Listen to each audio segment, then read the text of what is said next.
Hello and welcome to WTF, where we help you transform food in your kitchen. I'm Janie. I'm Roman.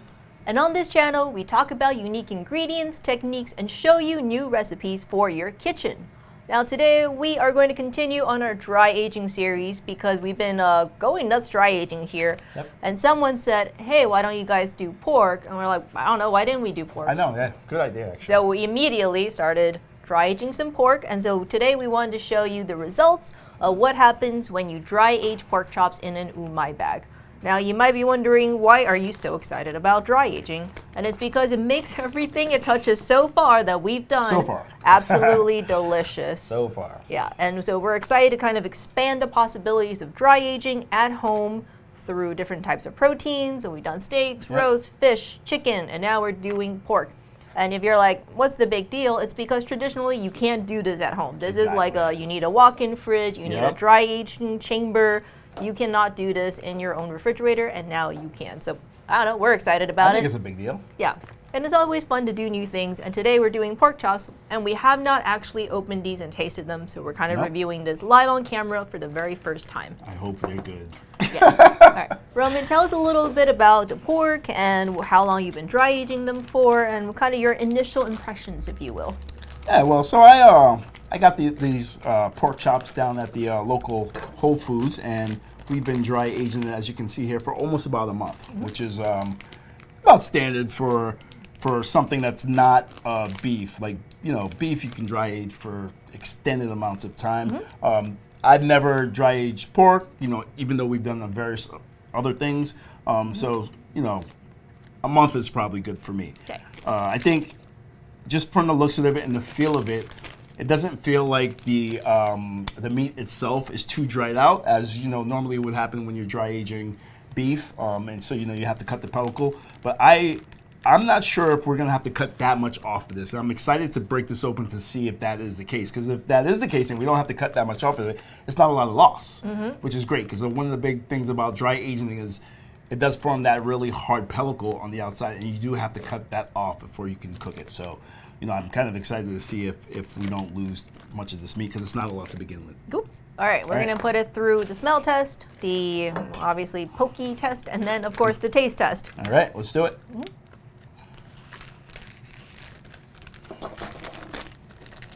Drum roll.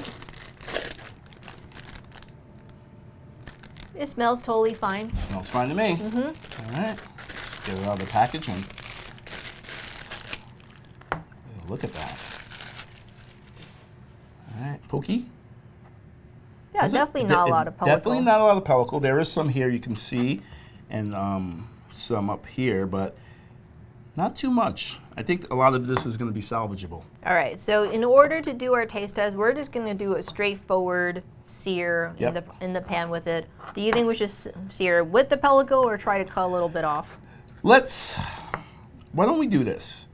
Because you see how this the meat kind of indented itself into the bone area. I think I want to cut that off, right? And then I think because I don't think we'll be able to sear it, you know, with that divot in there. So what I'm going to do is I'm going to cut it off. I'm going to cut some pellicle off of. We'll cut it in half. I'm going to cut some pellicle off of half of it and leave some on the other half, so we could try both of them and see how that comes out. Let's do that. All right. So let's. I mean, I love to cook it with the bone, but in this case, the idea is just to see what the meat is like. Yep. So we're going to cut this in half. I'm just going to cut a little bit of the fat off. Not too much, just a little bit, because the fat is great, but just a little bit of that fat off there. And I feel like this one is probably going to be fine to leave without the pellicle, and this one probably we'll slice. And I would say not too much, but we'll slice some of that pellicle off. Okay. Just not too much, but we'll do it. We'll do it for testing's sake.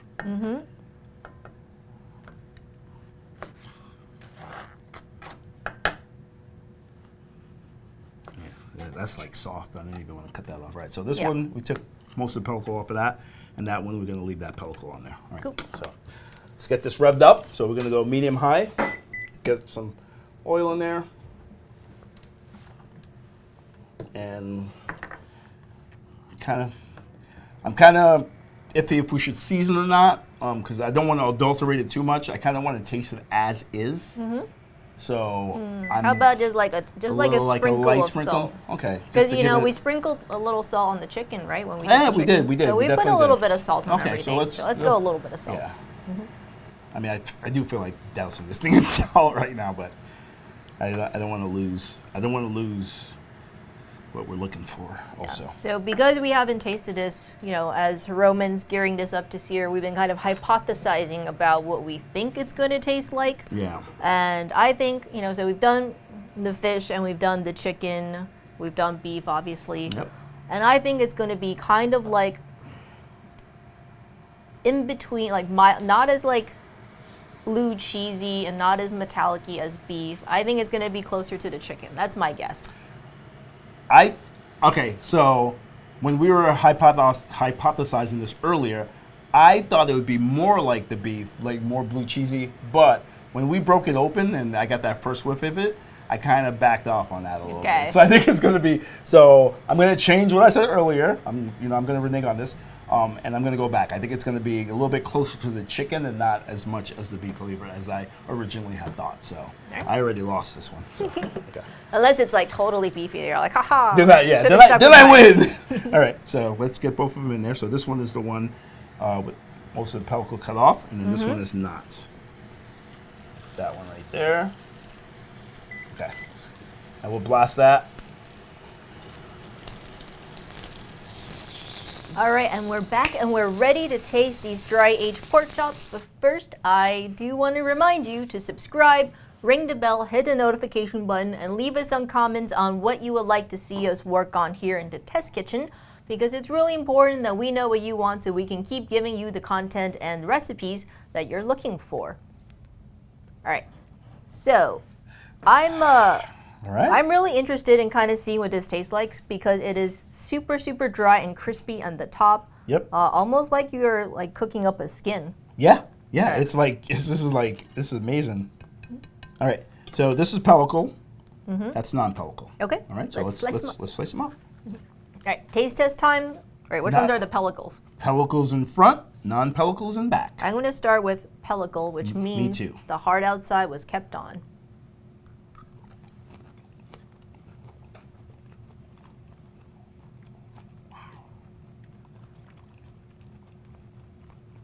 That tastes fishy. It's so weird.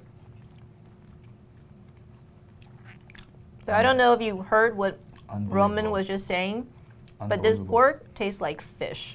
Unbelievable. Wow. That's crazy. When we did dry-aged tuna and halibut, this is kind of what it tastes like to me. It tastes like dry-aged tuna. Yes, that's what it tastes like. Like a mix in between the two. Because I actually think the dry-aged halibut tastes better than that. It's like it's like a little dry. Yep. But it's not like too dry. But not like too dry. But there's just a fishiness in this that I can't really describe that well. Wow.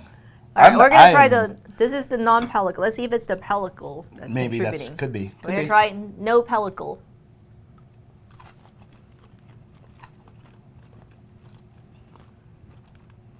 Nope, still tastes the same to me. Wow.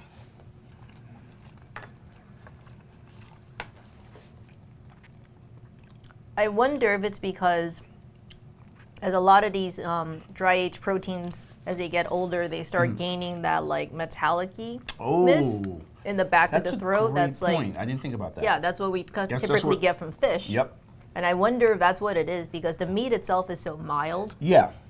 And now I'm just getting this like metallic. You get that backdrop, that metallic backdrop, and it's the same thing when we were doing the fish. Wow, I am like flabbergasted. It's weird. So weird. Yeah, it's weird. I will say like when we did the other meat, we're like, oh, this is like a better tasting version of this meat. Yes, this is not a better tasting version. I don't feel like this is tasting pork at all. Actually. So. Yeah, I don't think this is great. I think it could be great, but not as pork. I guess so. Fish? I don't know. I guess so. I don't know. It's super interesting. I'm glad we did it, and we did it on camera, so now you know how we really feel. It is interesting. It doesn't taste bad. It doesn't taste bad. No, it tastes good. It tastes good to me. You know, if if you're not a fish person or you don't fancy fish, it might be off-putting to you.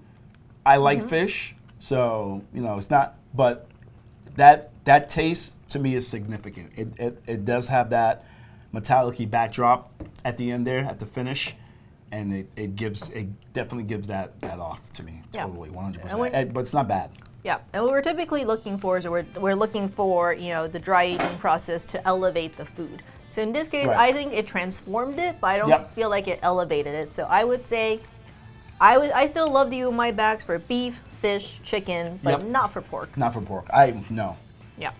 No, not really. I'm actually shocked, to be honest with you. I'm like, I don't even know what to say. That's all right. Albeit for me, but okay. All right, we're going to take some time to mentally process this shocking revelation here. And until next week, from here to Modernist Pantry Test Kitchen, I'm Janie. I'm Roman. Cut. Wow, that was that. The blind taste test screwed you over. Yeah, no, totally. I'm shocked. I am shocked.